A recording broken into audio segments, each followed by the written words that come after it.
In a quiet courtroom in Louisiana, a judge sits across from a man she hasn't seen in over 30 years.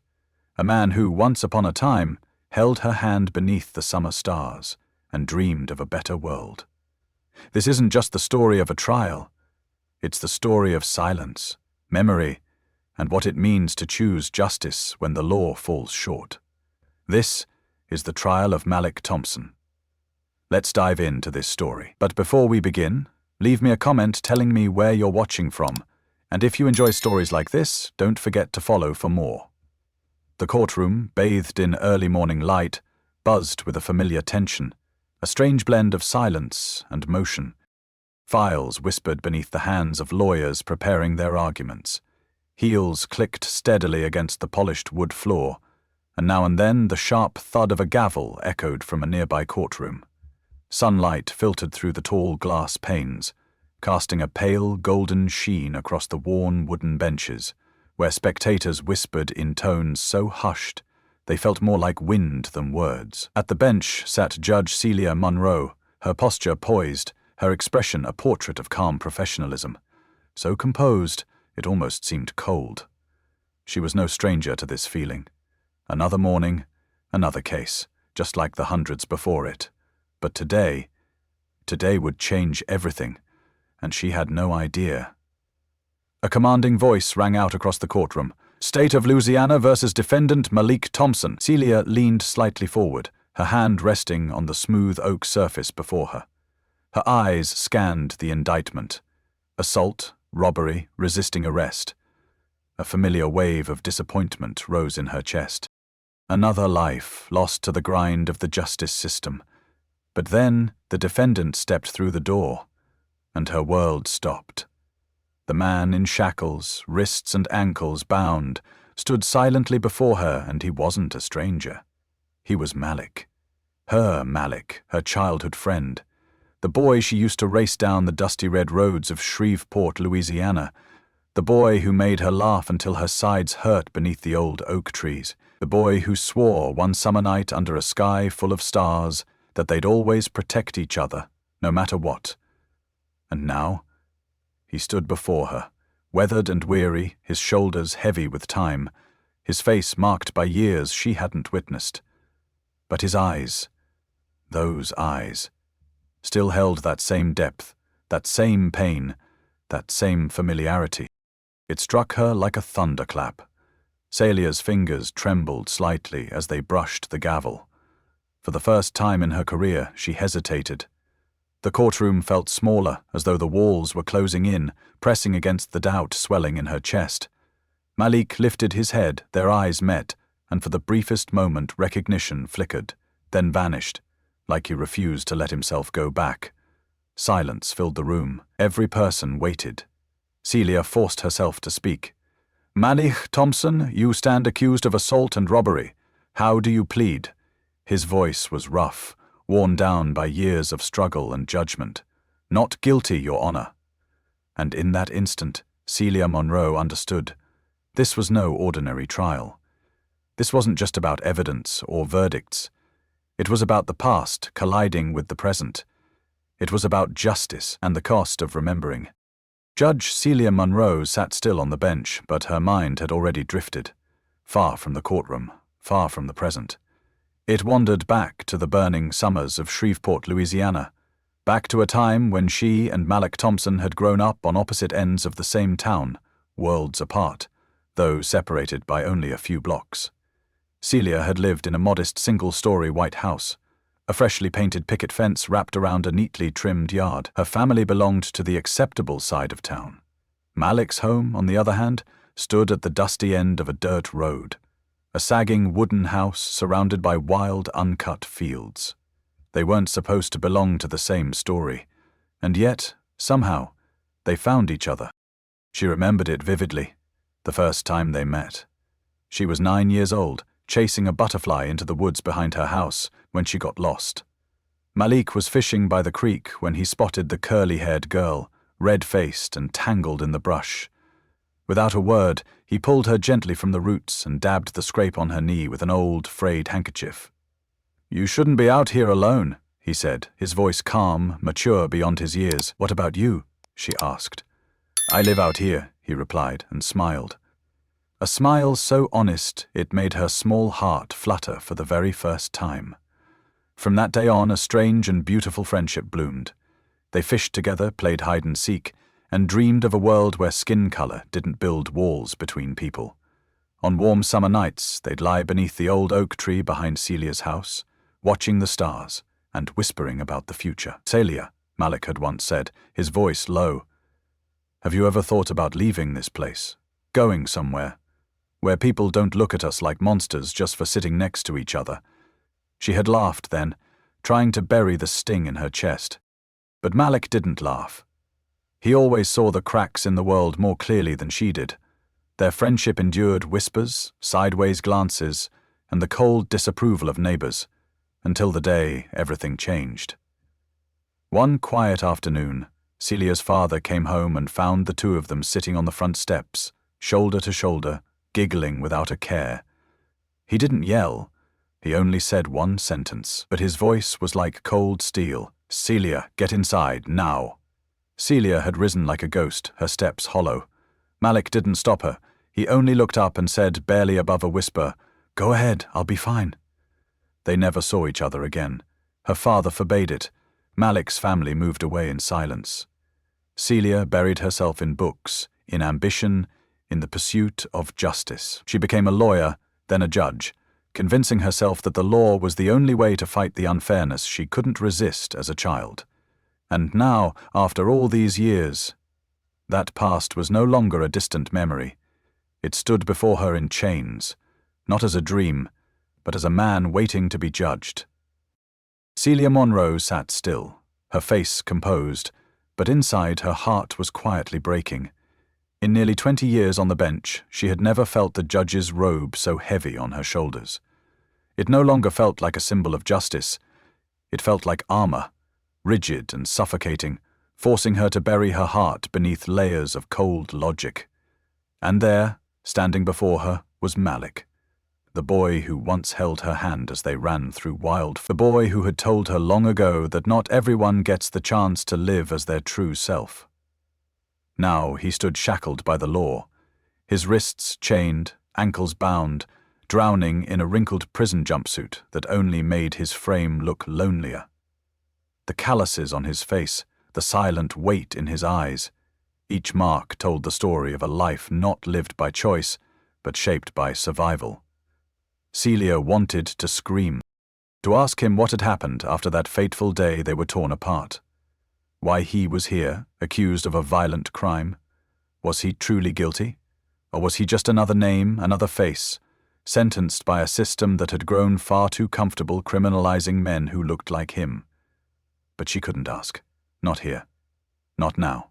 Not from the bench. Up there, she wasn't Malik's childhood friend. She was the embodiment of justice, and the law didn't leave space for old memories or quiet heartbreaks. She forced her voice to steady, her tone cold and formal. "Proceed with the prosecution's opening statement." The prosecutor rose, his voice smooth, practiced, as if reading from a script rehearsed a dozen times before. "Ladies and gentlemen of the jury, this case is straightforward. The defendant, Malik Thompson, assaulted a store clerk and stole the full cash register. We will provide evidence that his actions were intentional, not a mistake, not a misunderstanding." Each word struck Celia like the pounding of a gavel. There was no hesitation in the prosecutor's voice, no compassion, no humanity. To him, Malik was not a person, he was a profile, a file folder, a problem to be dealt with. Celia glanced at Malik. He remained motionless, eyes fixed on the wooden table in front of him, as if trying to disappear into it, as if hoping the present moment might pass if he simply refused to acknowledge it. Then came the defense. Alicia Grant, young, sharp, her hair tied back, eyes fierce with conviction, stood tall and began her opening. Her voice rang clear, full of resolve, but not without heart. "Ladies and gentlemen, this case is not as simple as the prosecution would have you believe. My client pleads not guilty, and we intend to show that there are serious flaws in the accusations, and that the assumptions made on the night in question simply cannot hold up against the truth. The room shifted. Celia could feel it, the invisible tension splitting the courtroom in two. On one side, the system, ready to lock Malik into a box he may never escape. On the other, a fragile hope that truth might still find its way to the surface. And in between them was her. Torn between memory and duty. Between the girl who once laid under the stars with Malik, and the judge sworn to uphold the law even when it broke her heart to do so. The trial had only just begun, but Celia Monroe already knew this was more than a case.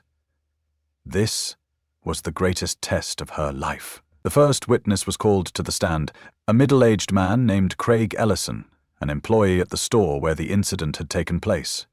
He walked up slowly, his face tight with tension, eyes blinking rapidly as if trying to summon a memory already fading. The air inside the courtroom thickened, taut like a stretched wire. No one spoke. It was so quiet you could hear the soft tapping of a reporter's pencil brushing against paper. The prosecutor approached. "Mr. Ellison, can you tell the court what happened that night?" His voice wavered but held a firm edge. "I was working the late shift. Around 9:45, a man wearing a red hoodie came in. He looked angry. I asked if I could help, but he suddenly started shouting and he jumped over the counter, shoved me to the floor and slammed my head against the ground." Craig reached up, touching his forehead where a faint bruise still lingered.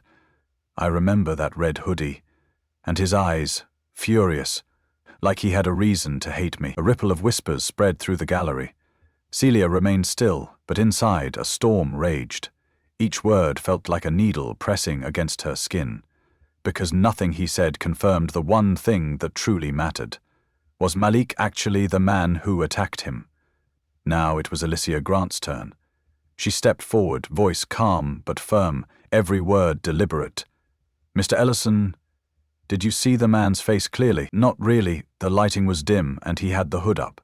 "So can you say with absolute certainty that the man sitting at the defendant's table today is the person who attacked you?" Craig hesitated, looked at Malik, then quickly looked away. I can't say I'm 100% sure. Thank you, no further questions." Craig's footsteps echoed hollow across the wooden floor as he stepped down from the stand. Malik leaned slightly forward, just a bit, and for the first time the weight on his shoulders seemed to ease, if only slightly. Celia noticed his hands tightly clasped together, his thumbs trembling ever so slightly. An unmistakable sign of anxiety and fragility, not something that could be faked. Then came the security footage. The lights dimmed. The entire courtroom sank into shadow, save for the glow of the screen. Grainy, flickering images appeared. A figure in red entering the store, moving quickly behind the counter, then static. Darkness. The faint hum of the old tape hissed through the speakers, low and eerie. The prosecutor turned, his voice almost triumphant. "There you have it. The clearest proof. The man in the video is Malik Thompson." But Alicia didn't flinch. She fired back without hesitation. "The footage is blurry. The face is not visible. There is nothing here that conclusively identifies Malik. We will be calling a video forensics expert to challenge this claim." Celia stared at the screen, watching that red-clad figure flash across the store. It could have been anyone. And somewhere deep inside her, a quiet bell began to ring. Was this the truth, or just a story shaped by assumption and haste? The trial pressed forward, evidence unfolding, but Celia knew one thing for certain. That faint light in the video couldn't illuminate everything, and the biggest question still loomed unanswered. Did Malik truly commit this crime? Or was he just a shadow caught in the crosshairs of a system too eager to see what it wanted to see? The court recessed for lunch. Judge Celia Monroe retreated to her chambers, the door closing behind her with the weight of a sigh. Away from the watchful eyes of the courtroom, away from the title and the posture it demanded, she leaned against her desk, her hand trembling as she brushed the time-worn surface. Malik's face still lingered in her mind. Not the man in shackles, but the boy who once sat beside her under the old oak tree, dreaming out loud about freedom and a life without judgment. A soft knock broke the silence. Her assistant, Marianne, entered, concern etched into her young face. "Judge Monroe, are you all right? You seemed distracted this morning." Celia looked at her, and for a moment, the kindness in Marianne's eyes made her ache. Should she say it? Should she admit that the man now on trial, suspected, condemned, scrutinized, was part of a past she had buried so deeply she nearly forgot it existed? She shook her head gently, voice low and husky. "I'm fine, Marianne, just a lot on my mind." Marianne nodded and quietly slipped away, leaving Celia alone once more. She turned to the window where early afternoon sunlight spilled down the courthouse steps, casting long shadows across the stone. And in that light, memory returned with sharp, undeniable force. That moment when she walked into the house, obeying her father's cold voice, leaving Malik behind on the porch, his eyes heavy with a wordless disappointment. "I'll be fine," he had told her, but clearly he wasn't. Malik's case file was filled with hardships, petty arrests, homelessness, no stable work, but there was nothing in that file about the time he was expelled for the color of his skin, nothing about being denied housing, nothing about being frisked for walking through a neighborhood that didn't belong to him. The documents told her nothing of the years after she left him on that step. The wall clock ticked steadily, marking each second like a gavel tapping at her conscience. She knew she couldn't play favorites. She knew the law demanded balance. But for the first time in her career, Celia felt the scales of justice tilt, not from bias, but from the invisible weight of a system already leaning. When the court resumed that afternoon, the gallery was full. Reporters in place, recorders blinking red, Malik entered, flanked by 2 officers. The chains around his wrists and ankles clinked with every step, a harsh, metallic sound that cut into Celia's chest. But Malik no longer bowed his head. He walked tall, eyes focused, steady, not in defiance but with purpose, as if trying to prove something far beyond innocence. Celia watched him, her heart tightening in her chest, and still one question refused to leave her. If I can't do something, anything, for the friend I once swore to protect, then do I even deserve to be the face of justice? The courtroom held its breath as the jury returned. No one spoke. Only the steady footsteps and the faint rustle of paper from the clerk's desk broke the silence. Afternoon light slanted through the tall windows, casting long, sorrowful streaks across the grey walls, a quiet curtain of solemnity over a room awaiting judgment. Celia sat motionless on the bench, her hand resting on the gavel, but this time she didn't grip it tightly. Below her, Malik Thompson sat still as well, his eyes cast down toward the shackled hands resting in his lap. He didn't look at her, and she didn't blame him. "Order in the court," the bailiff announced, firm but composed. A woman from the jury rose, holding a white sheet of paper that trembled in her hand like a leaf in the wind. Each step she took to the front felt endless, and the echo of her heels striking the hardwood floor rang like distant thunder. Celia felt a subtle tremor in her chest, a sensation she had never known before, even after hundreds of verdicts. In the case of the state of Louisiana versus Malik Thompson, the juror began, her voice catching in her throat, "We find the defendant not guilty." A moment of complete stillness washed over the courtroom, and then, like a gust of wind shattering still water, came the sound of breath being released. Soft murmurs, a few light claps rising from the back. Celia tapped the gavel gently against the wood. "Order in the courtroom." Her voice was firm, but inside her chest her heart thundered like war drums. Malik closed his eyes. His shoulders slumped slightly, as though releasing a burden he had carried for years, but even with the declaration of freedom there was no joy on his face. Celia saw it clearly, the weariness in his eyes. It wasn't a victory, it was survival, and it tasted bitter.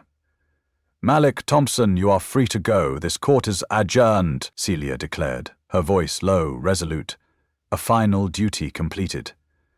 As the room began to empty, Celia remained seated. Malik stood off to the side, signing the final documents for his release. She thought he would leave without a word, vanish again like he had all those years ago, but instead he turned and walked toward her, No chains. No escort. Just Malik. Man and boy, past and present, carried in quiet footsteps. He stopped a few paces from the bench. His eyes didn't hold anger, but pain, raw and unresolved. "You don't owe me anything," he said, his voice deep, rough with fatigue. "But I need to know, why didn't you say anything? You knew me, Celia." Her throat tightened. She felt strangled by the silence she'd carried for so long. The fading sunlight caught the silver in her hair, revealing every crease etched into her face by guilt and years. "Because I couldn't," she whispered. "If I had spoken, I would have lost the position I needed to protect justice. I stayed silent to keep the law intact, but in my heart I never stopped remembering you." Malik said nothing more. A faint smile brushed his lips, not of joy but of understanding. He gave her a quiet nod, then turned and walked away, not in haste, not in anger, just a man trying to reclaim himself after surviving the storm. Celia Monroe remained seated as the courtroom emptied, the silence heavier than before. She had upheld the law, but she wasn't sure if she had upheld justice. And perhaps that was the true weight of this trial. A case not just about one man's guilt, but about the soul of the system itself. The courtroom slowly emptied, leaving behind only the soft rustle of papers as clerks gathered documents. Overhead lights cast their glow onto the now empty wooden benches, stretching shadows long and thin, as if drifting endlessly into the void.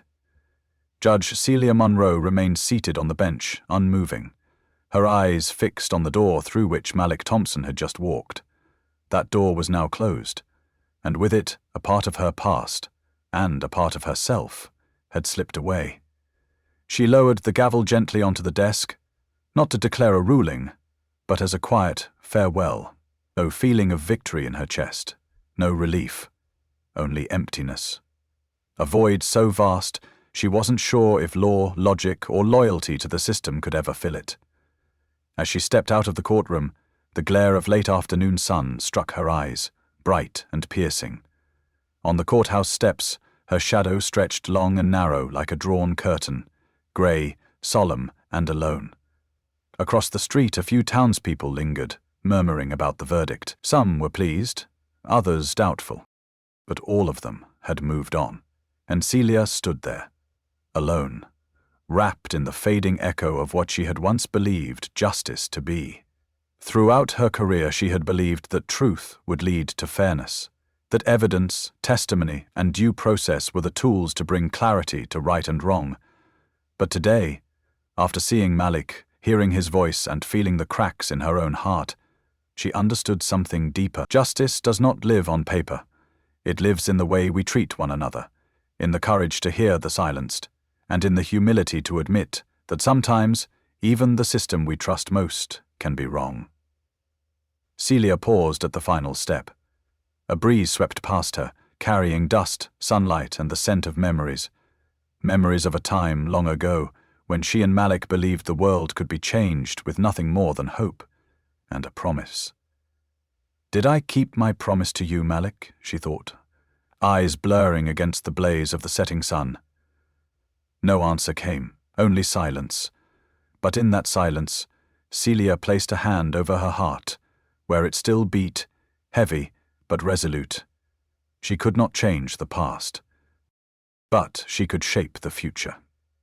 From that day forward, Celia Monroe never judged another case the same way again. She looked at every defendant not just through the eyes of the law, but through the eyes of someone who had once lost a friend, someone who had seen a man swallowed by darkness, not because of guilt, but because of prejudice. And she began to do what she had once only dared to dream, to use her power not just to uphold the law, but to restore the balance, to ensure that justice was not only right, but human. For Celia Monroe, the trial of Malik Thompson was not the end. It was the beginning of a new vow, the vow of a judge awakened. Justice isn't just something handed down from a bench, it's something we practice in everyday life. Every time we choose to listen instead of judge, every time we speak up when silence feels safer, every time we give someone the benefit of the doubt, we are choosing the kind of justice that laws alone can't deliver. This story reminds us that fairness isn't always found in rules. Sometimes it's found in how we treat the people who've been forgotten by them. So the next time you see someone who looks like they've given up or been given up on, ask yourself, am I upholding the system or am I uplifting the person? If you enjoyed this story, please consider subscribing to my channel. I've poured a lot of time, heart, and soul into creating emotional stories like this one, and your support truly means the world to me. Thank you for joining me on this journey.